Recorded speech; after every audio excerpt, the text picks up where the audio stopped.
बहुत समय पहले की बात है। एक मगधपुर नाम का राज्य था जिसकी प्राकृतिक सुंदरता का वर्णन करना भी कठिन है।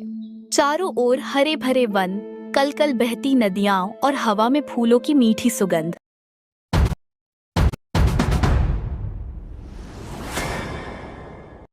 बहुत समय पहले की बात है। एक मगधपुर नाम का राज्य था जिसकी प्राकृतिक सुंदरता का वर्णन करना भी कठिन है।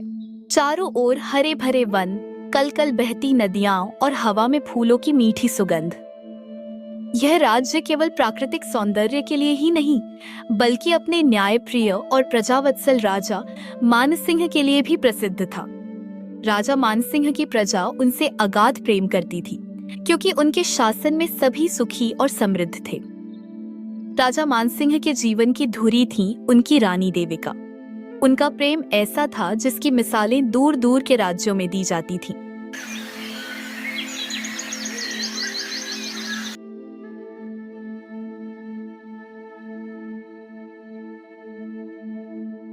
रानी कहाँ है? क्या संदेश है?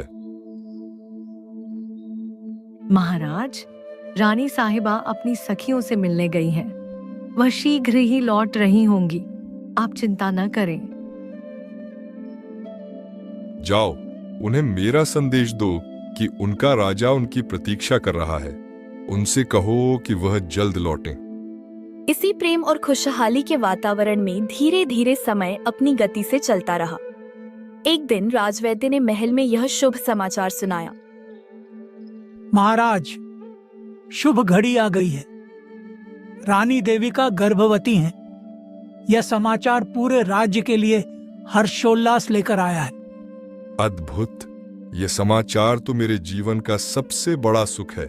तत्काल घोषणा करो, दरिद्रों के लिए भंडारे खुलवा दिए जाएं और स्वर्ण मुद्राएं लुटाओ। यह 9 महीने रानी की सेवा में समर्पित होंगे। दासी, सुनिश्चित करना कि रानी को किसी प्रकार का कष्ट न हो। 9 महीने उन्होंने रानी देविका की सेवा में समर्पित कर दिए। उनकी छोटी छोटी इच्छाओं को पूरा किया।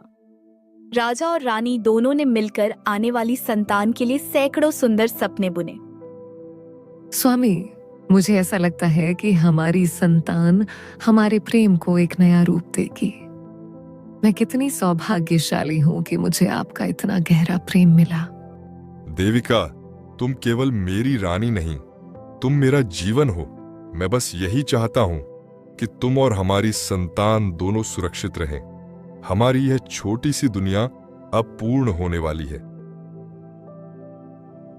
अंततः वह शुभ घड़ी आई। पूरे महल में मंगल गीत गाए गए और रानी देविका ने एक अत्यंत सुंदर पुत्री को जन्म दिया। नवजात कन्या का मुखमंडल चंद्रमा के समान तेजोमय था, पर विधाता को कुछ और ही मंजूर था। पुत्री को जन्म देने के कुछ क्षणों बाद ही रानी देविका का स्वास्थ्य अचानक बिगड़ा। महल में खुशी की लहर गहरे शोक और रुदन में बदल गई।